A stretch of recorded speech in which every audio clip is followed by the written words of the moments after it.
if you have to say this to yourself 100 million times, it's worth it. Even though it happened to you, it's not about you. It's not. But we take it so personally because we look, what was wrong with me? Am I less than? Am I not this, not that? No, that person has a hole, has a lack, was trying to escape from something, was trying to, create this persona, whatever it was that they were going through. People do things for all kinds of reasons, but it's their issue and their journey. Now, of course, we always want to take a look and say, where was I during all of this? Right. Um, Exactly. you know, but I can truly look back on my experience and really say I was a great mom, I was a great wife, I was a great business owner, doing the best I could. And I've spoken to so many people on both sides of this, and so many of the betrayers who say it had nothing to do with them. Even my own experience, and this is what we teach within the PBT Institute also. Rebuilding is always a choice, whether you rebuild yourself and move on, and that's what I did with my family, wasn't an option to rebuild with them.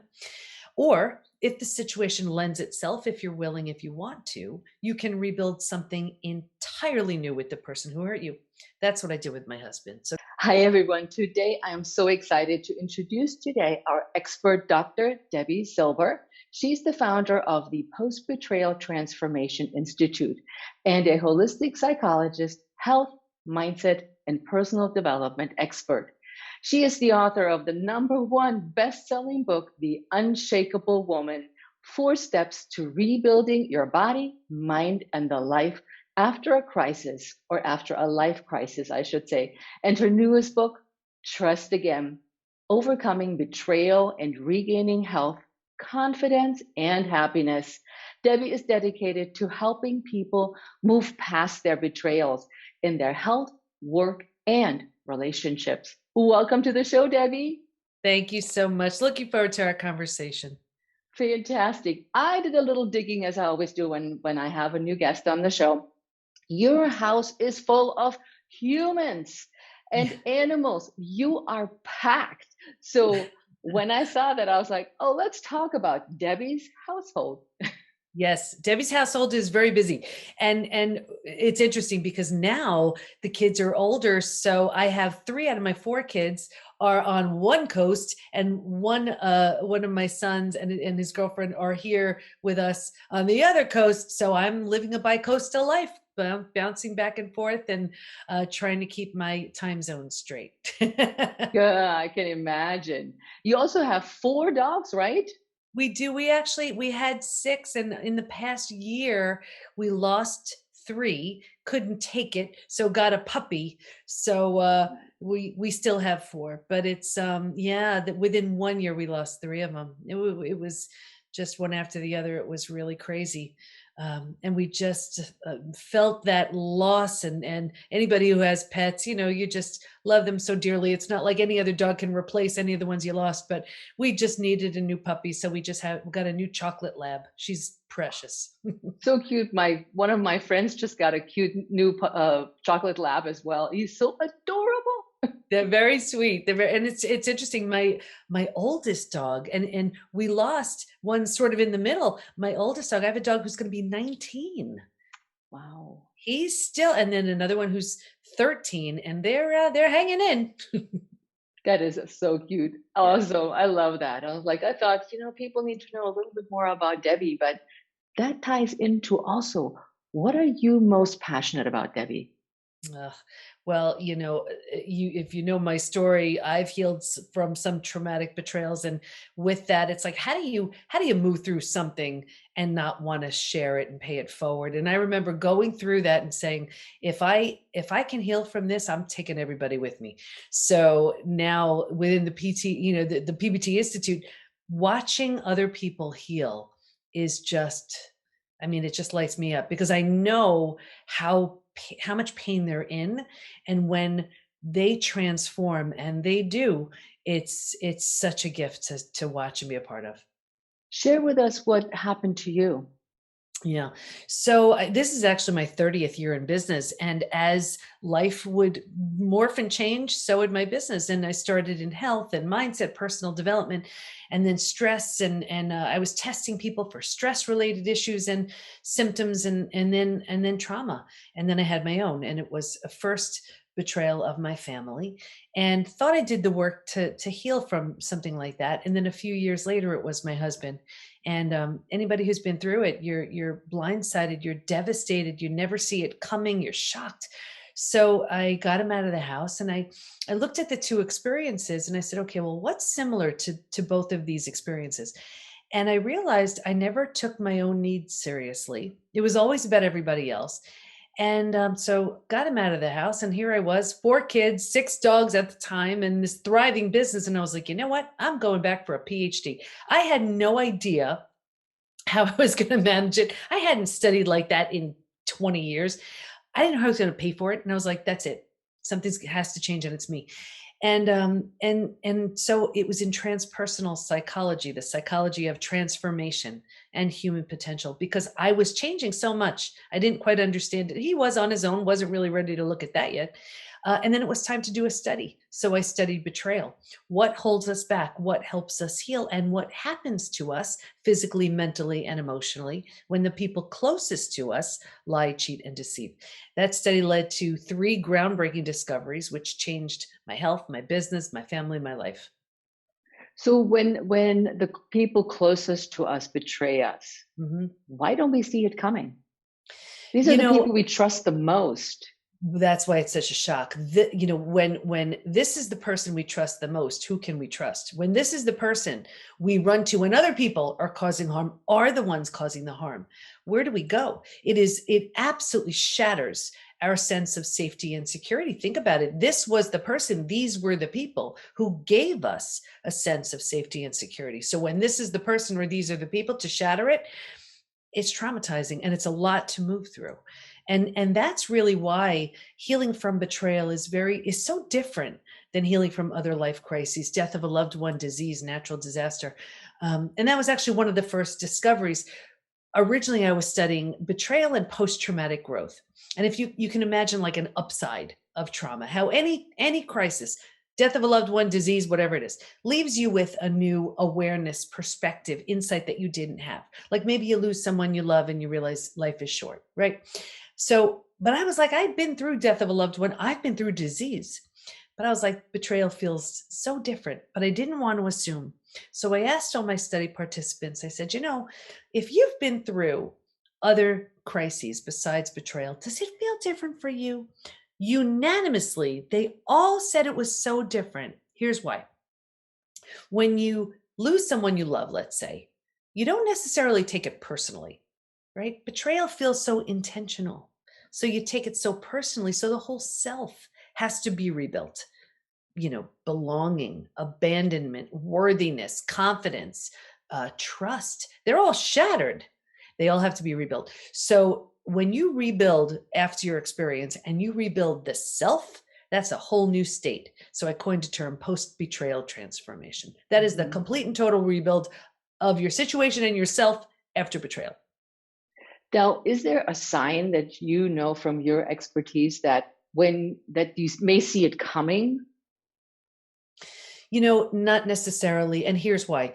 You're acting from your current level of consciousness, and so is that other person. So, like, I live so simply, and it's if it's going to hurt someone, don't do it. Period. End of story. And I think other people are, following those same rules. So it's always a big shocker to me that that's not the case.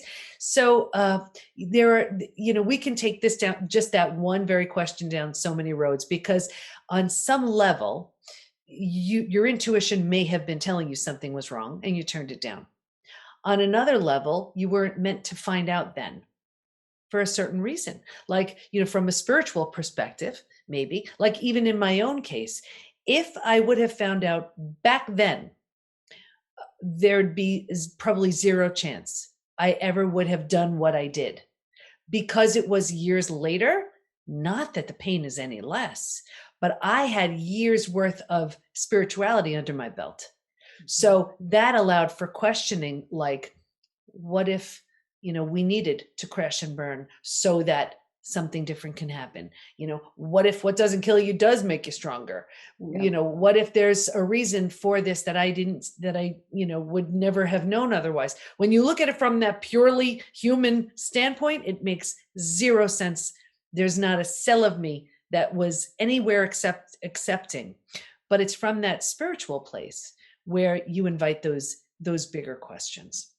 Yeah. So, So when we're it's betrayed, I mean, I know the feeling of hurt and our pride, and we always look to ourselves that we did something wrong.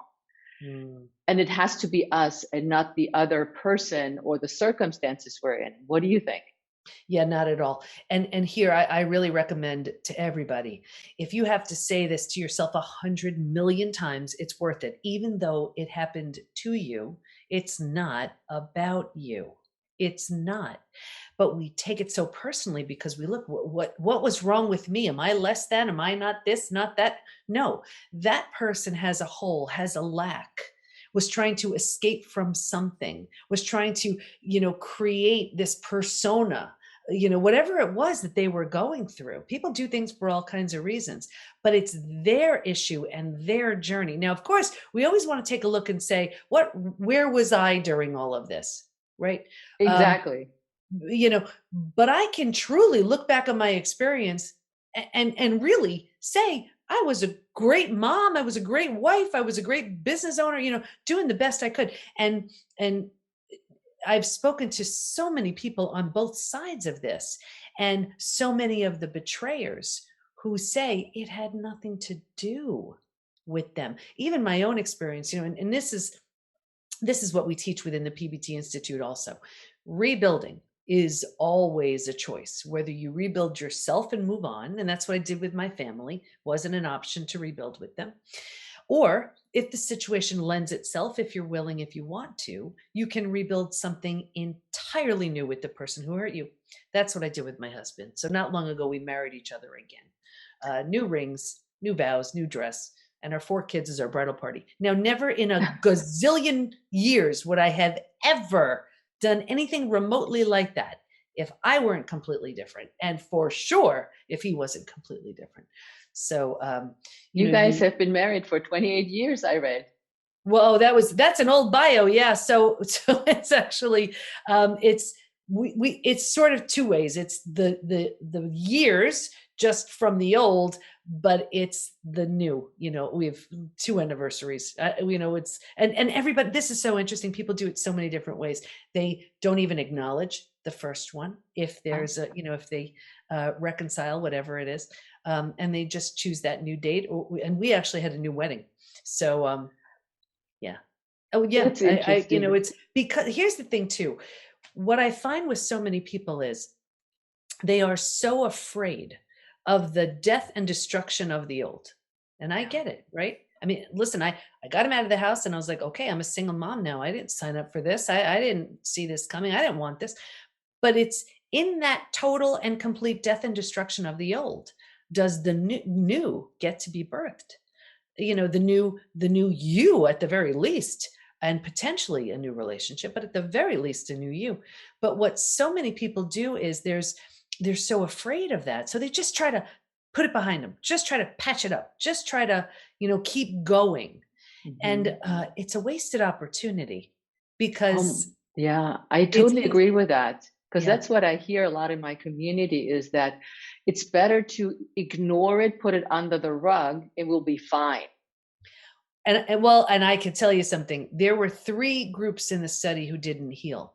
One group was where the betrayer had very little consequences. Now, this was out of financial fear, not wanting to break up a family, religious reasons that had a big thing to do with it, just fear in general, fear of the unknown. And I saw 2 things with this group. Number one, only a further deterioration of the relationship. And the second thing was this group by far was the most physically sick. Hmm. Your broken heart can't take that. So they thought, okay, let's just kind of put it behind them, but it never allowed for anything new to be birthed. And Yep. your broken heart needs to heal, and that's not the way to do it. But I get it. The fear of the unknown is scary. Absolutely. But it's Absolutely. only it's only, I use this analogy all the time, and this really sums it up.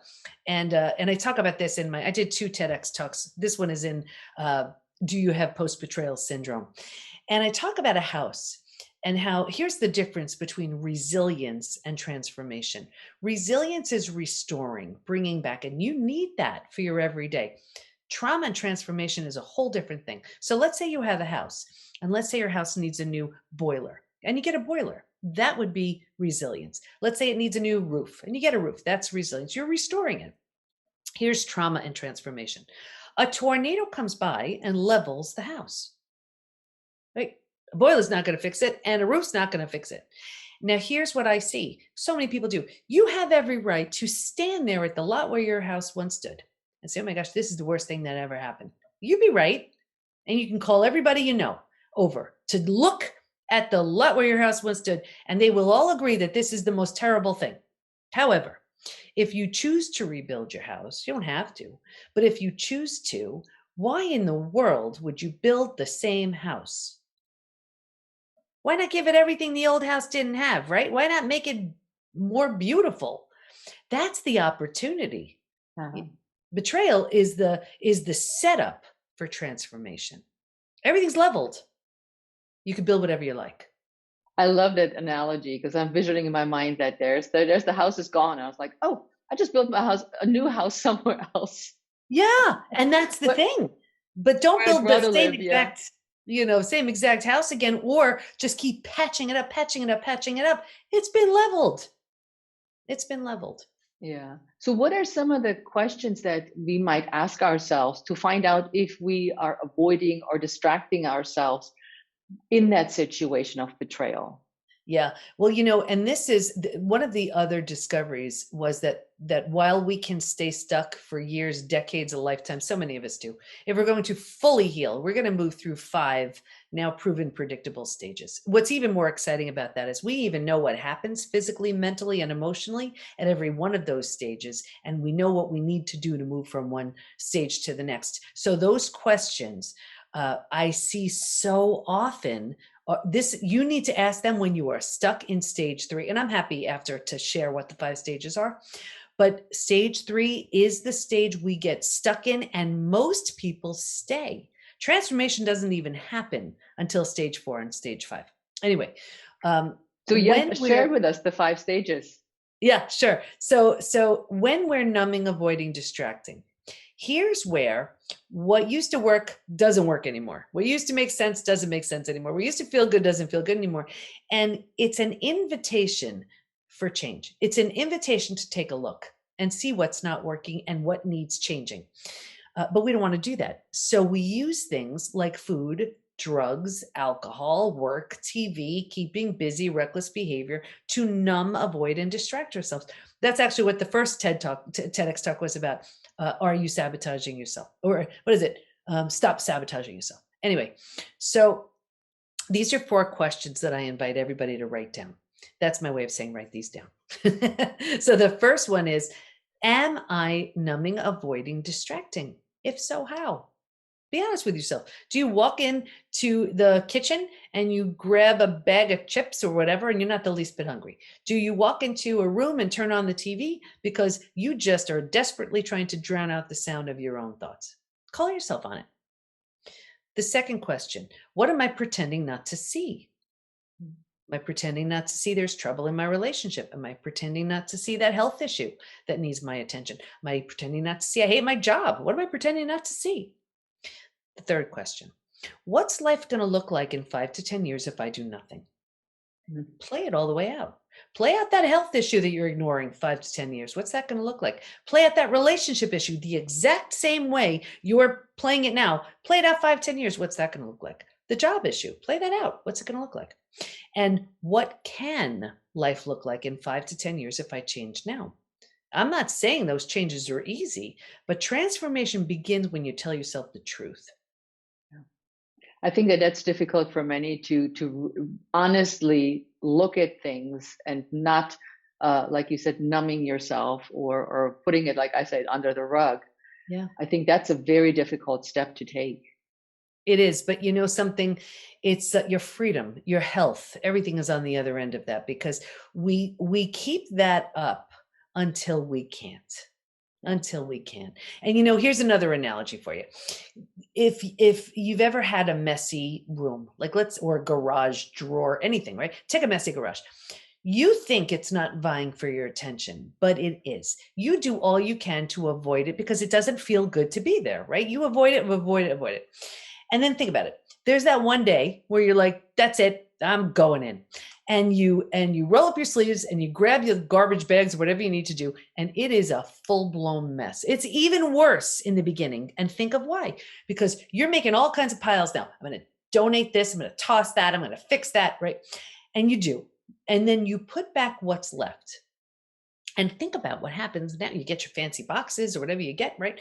And now you look with pride. You're like, look at me. You want to call your friends over. Be like, look at my garage. And now think about it. You have this sense of pride, this sense of empowerment because you dove in and you did the work. You cannot feel that if you avoid it. And we're so afraid of being uncomfortable. We do everything we can to avoid being uncomfortable, but it is only through it that we get to the other side. There is no other way. Yeah. So that's it. That's our stage one, right? No, no, that's just what happens when we're numbing, avoiding, distracting. You know, it's just what we tend to do. As you know, we can go through something traumatic, and that's what we do. We have a limited set of beliefs that are keeping us thinking this is the best we can hope for, so we better behave this way. You know, no, but I'm happy to go through the 5 stages if you like. Yes, please, because that's very interesting. Because we're like, okay, now she said we're numbing ourselves. How do we do this? Okay, Yeah. what is the next step? What do I do now? Yeah. So let me run through all of them. And of course, I map them all out in trust again. It's what we teach in the you know, in the Institute, but here we go. So the first is like a setup stage. And I saw this with every study participant, me included. If you imagine 4 legs of a table, the 4 legs being physical, mental, emotional, and spiritual. What I saw with everybody was a real heavy lean on the physical and the mental and kind of ignoring the emotional and the spiritual. Well, what's going on with that? The physical and the mental, that's the thinking and doing. And we're neglecting the feeling and being. But it's in the feeling and being, that's where intuition lies. We turn that down. That's what we talked about before. Anyway, if a table only has 2 legs, easy for that table to topple over, right? It's not that if you're busy thinking and doing, you're going to be betrayed. It was just a setup of what I saw. Stage 2, by far the scariest of all of the stages. And this is the shock, D-Day, Discovery Day. And this is the breakdown of the body, the mind, and the worldview. So you just get this awful news. You make this discovery and you've ignited the stress response. So here you are headed for every single stress-related symptom, illness, condition, disease. Your mind is in a complete state of chaos and overwhelm. This makes no sense. You can't wrap your mind around what you just learned. Like time is doing a weird time warp thing. And your worldview is shattered. Your worldview is your mental model. These are the rules. This is how life works. Don't go there. Trust this person. And in a moment, every rule is no longer. It's a terrifying space. The bottom has bottomed out on you. But think about it. If the bottom were to bottom out on you, what would you do? You'd grab hold of anything you could to stay safe and stay alive. That's stage 3. Survival instincts emerge. It's the most practical of all of the stages. If you can't help me, get out of my way. How do I survive this experience? Who can I trust? Where do I live? How do I feed my kids? Like it's practical. Mm-hmm. Here's the trap though.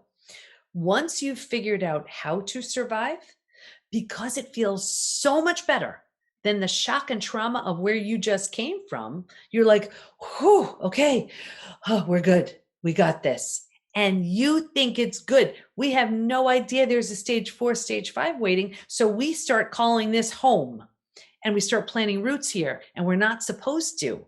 And a few things start happening. You start getting your story. You get to be right. You get someone to blame. You get a target for your anger. You get sympathy from everybody you tell your story to, right? You start planting deeper roots. Now, because you're here longer than you should, your mind's doing things like, well, maybe you deserved it. Maybe you're not as great as you think you are. Maybe this, maybe that. And now you're planting deeper roots. And now, because like energy attracts like energy, now because this is how you feel, you're attracting circumstances and people and relationships towards you to confirm this is where you belong. It gets worse, but I'll get you out of here. Because it feels so bad, but you don't know there's a stage 4 and stage 5. Right here is where you start using the food and the drugs and the alcohol and the work and the TV and the keeping busy, because you're in so much pain, but you don't know it gets any better. So you resign yourself to thinking this is as good as it gets, so I better get used to it. So you do this for a day, a week, a month. Now these are habits, right? A Yeah. year, 10 years, 20 years. And I can see someone 20 years out and say, that emotional eating you're doing, that numbing in front of the TV you're doing, that alcohol you're drinking, do you think that has anything to do with your betrayal? They would look at me like I'm crazy. And they would say, that happened 20 years ago. But Yep. think about, you see, all they did was put themselves in this holding pattern of stage 3. Does that make sense? It so makes sense because I'm replaying in my mind my own betrayal that I experienced years Yeah. ago. It's all the things you're saying, Debbie, is like, yep, okay, too much drinking, too much this, not Right. really looking at what's happening. And then, like you said, the people that surround you are the misery people. Of course. That's the thing. So, and that's why we get so stuck. But here's the thing, if we're willing to let go of our story, if we're mourn, grieve, bunch of things we need to do, we can move to stage 4. Stage 4 is finding and adjusting to a new normal. Here's where you acknowledge, I can't undo my betrayal, but I can control what I do with it. And I like using the example of, if you've ever moved to a new house, office, condo, apartment, whatever, your stuff's not all there. It's not quite cozy yet, but it's going to be okay. And when you're in this mental space, you start turning down the stress response. So you're not physically healing just yet, but you're not causing the massive damage you were causing in stage 2 and stage 3. What's interesting about stage 4 also is, if you were to move, you don't take everything with you. You don't take the stuff that doesn't represent the version of you you want to be in this new space. And what I saw was, if your friends weren't there for you, you don't take them with you. Like that group you were hanging out with in that stage 3, you don't take them with you. And people say to me all the time, what the heck? I've had these friends 10, 20, 30 years. Is it me? Yes, it is.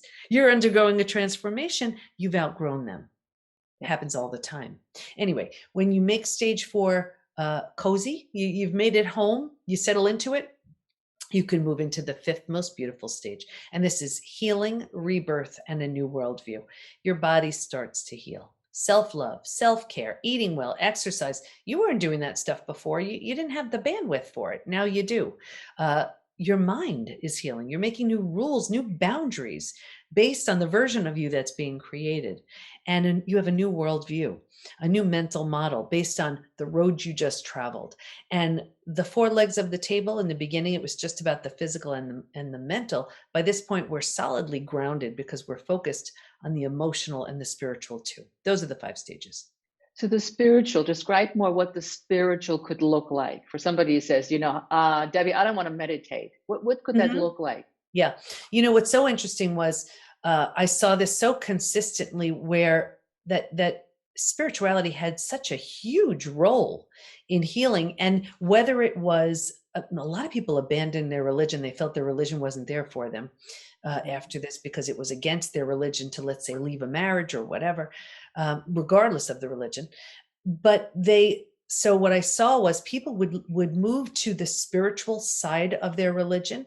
If they weren't religious, they would move towards spirituality. And I was curious about it because I had done that myself.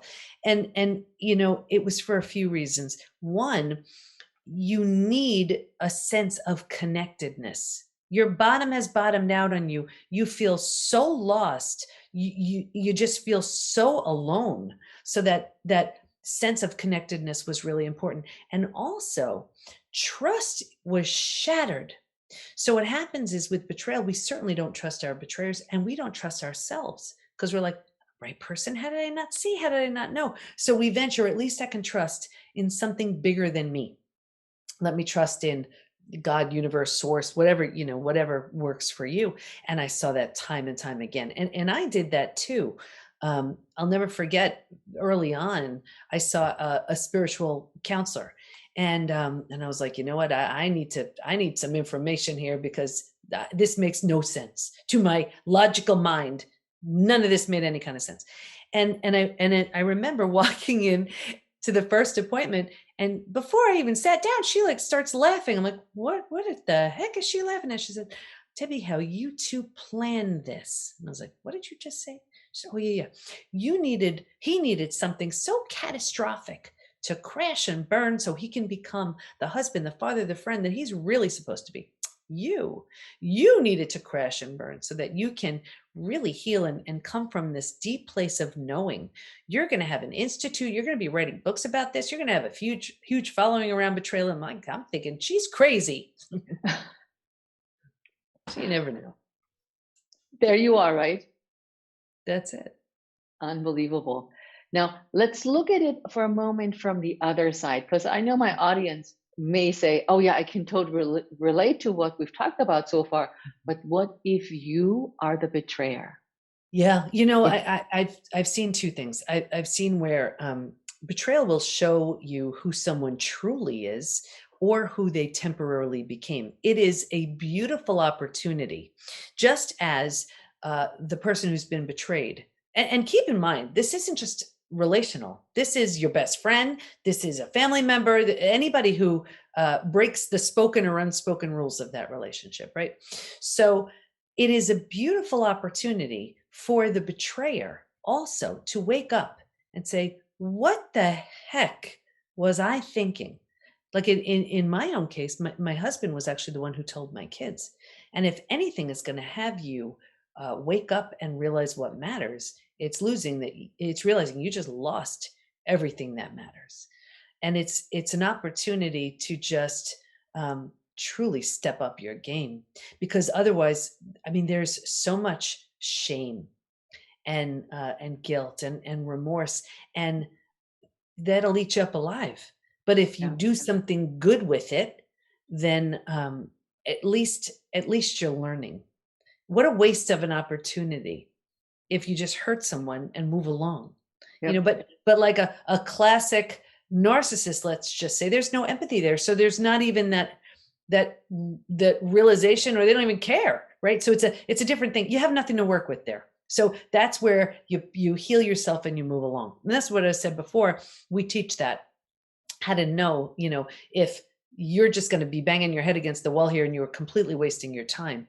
But in the other instances, I've seen this often with the betrayer, where it was the most gigantic wake up call.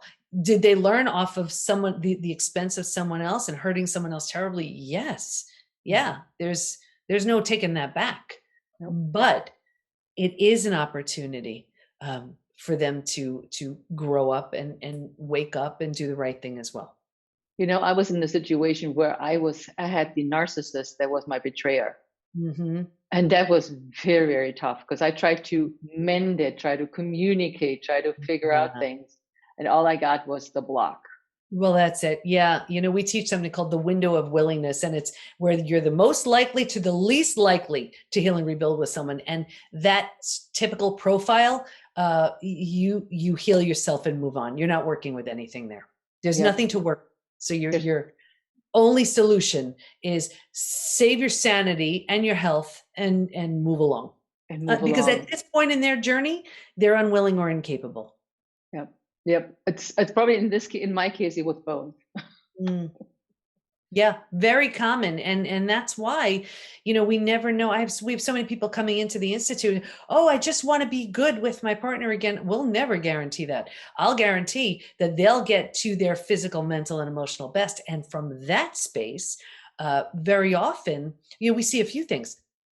They get to that place, they've outgrown that other person. They don't have the least bit of interest, or that other person steps it up so much, has healed on their own journey, and then they're coming back together as two entirely different people. But we never know what's going to show up. Yeah. Yeah. And also it depends probably on the willingness of either party to want to work on that or able to work on that. Well, you know what? And willingness is such a huge word. And what we found is, forgiveness has so much to do with the betrayed. And that's really for your own sake. You're releasing the power all that pain has over you. Reconciliation has so much to do with that other person, because if they are not radically transformed, why in the world would you take that on again? Just because of fear, just because of, I mean, you are setting yourself up for such tremendous heartache. Yep. You Or deserve like so I much hear better. oftentimes, I don't want to be lonely. I'm afraid to be lonely. So I'm sitting in this relationship for years and years and years. Ugh, and here's the thing, years and years and years, they could have been building themselves up so beautifully so they can attract someone worthy and deserving of a version of them they never would have had access to. Yep. That's the thing. But when you stay at that level just because you're lonely, the only thing you attract is more of the same. The only thing you have is what doesn't serve. The only love you get is what doesn't feel good. So it's so worth doing the work, because you'll be so much better on every level. And then like energy attracts like energy. And then I don't care how old you are. I have worked with people in their 60s, 70s plus. They attract the love of their life because they're in a position that they're showing up so much differently. Yeah, that's a good point because I did find the love of my life when I was 50. Yeah, that's it. But think about it. It's like, what's that saying? When you something about the good, you keep the good, you're withholding the great. I always botch up quotes, but you know what I mean. Yep, keep the good and toss the bad or something. Yeah, yeah. But that's Now, it. We're preventing the great when we just hang on to good.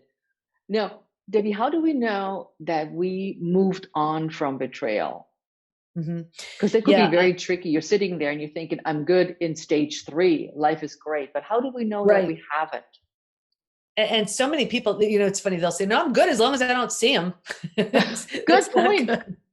Right? No, and I can spot an unhealed betrayal from a mile away. So it shows up in a few different areas. First of all, one way is, and we have the post betrayal syndrome quiz on our site to see to what extent people are struggling. We've had 25,000 people take it.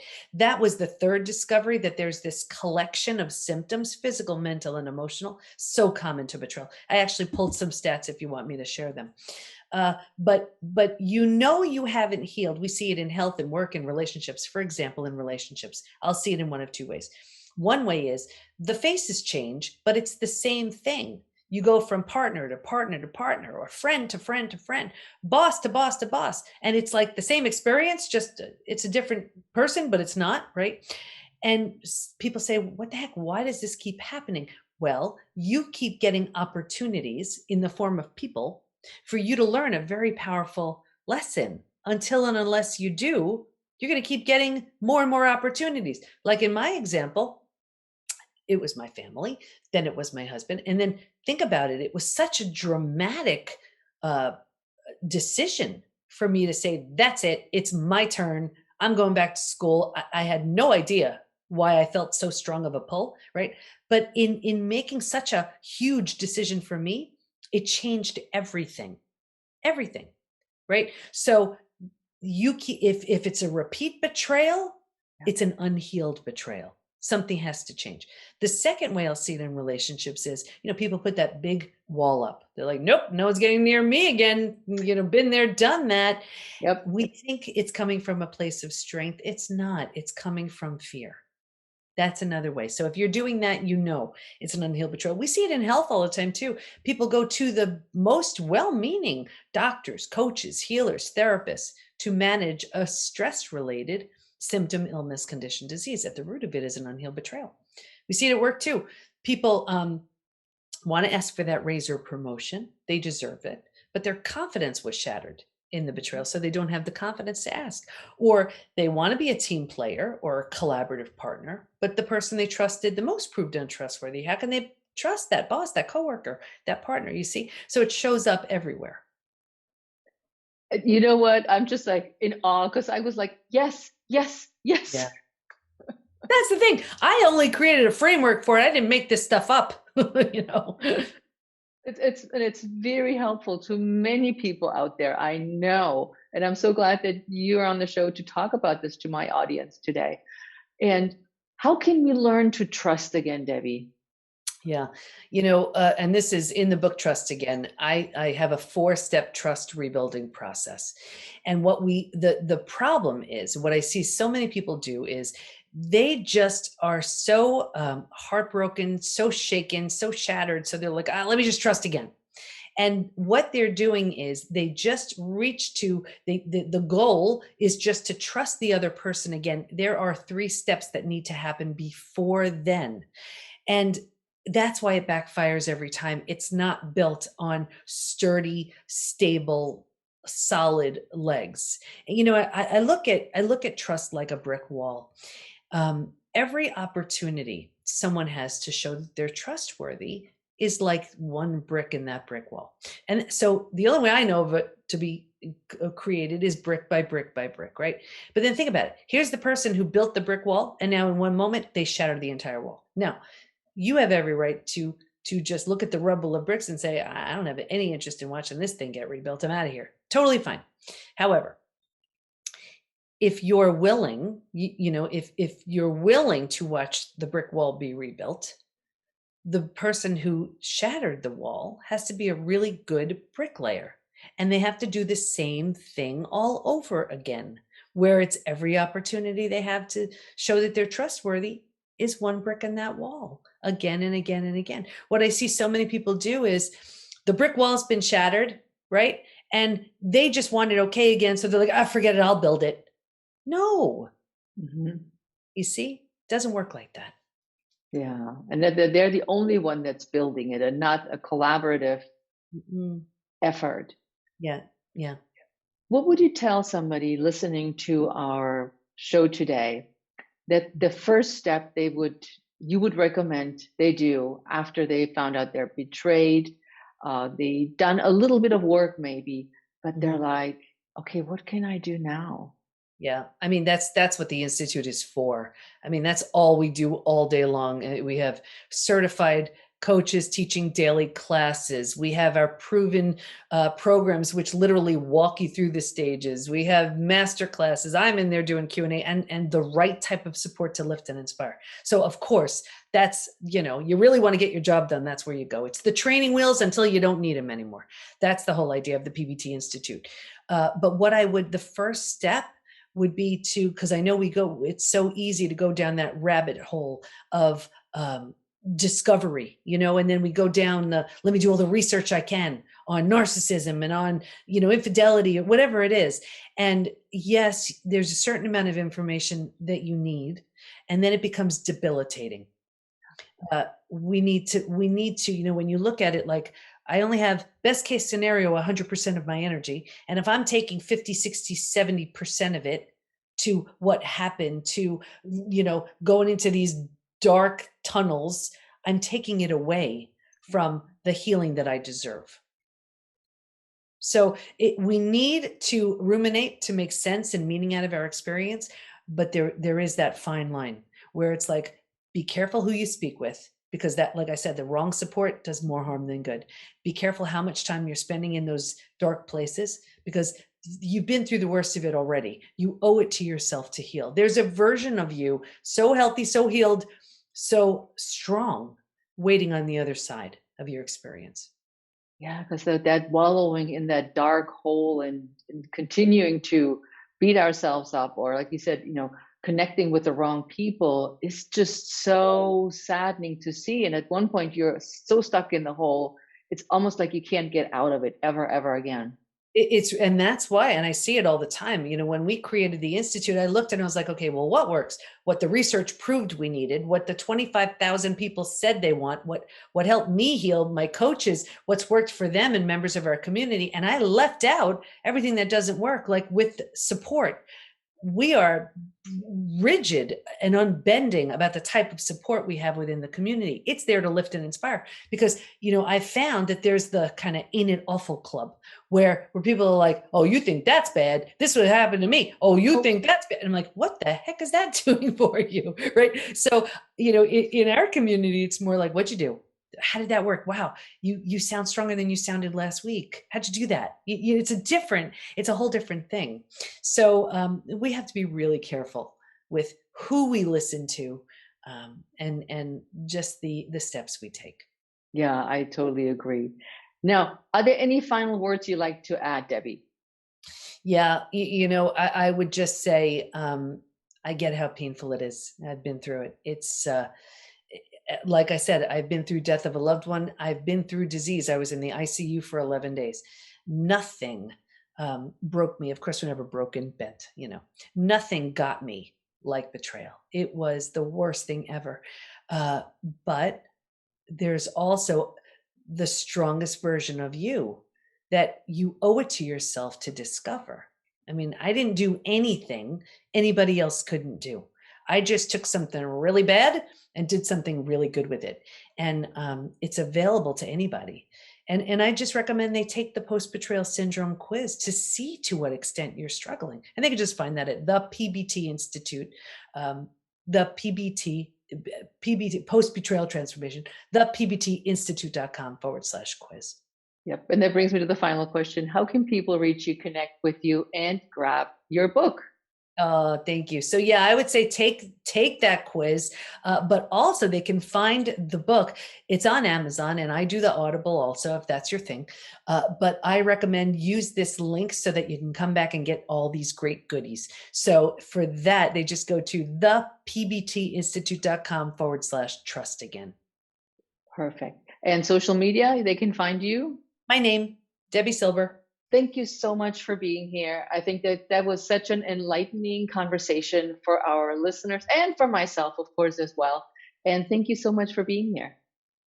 Thank you so much for the opportunity. So, listeners, listen up. All the links that we mentioned today in the show are in the show notes. So, no worries if you didn't scribble it down on time, it will be in the show notes. So, how you can go and take the test, connect with Debbie, and deal with your betrayal. But what we also love to know is how you enjoyed the episode. What questions did you have? What aha moments? Please reach out to us on Debbie's handles at Debi Silber with a B on social media. And you know my handles, Heike Yates, and on Facebook, Heike Yates, Pursue Your Spark. And thanks for being here. And I'll see you next time on the Pursue Your Spark podcast. Ciao.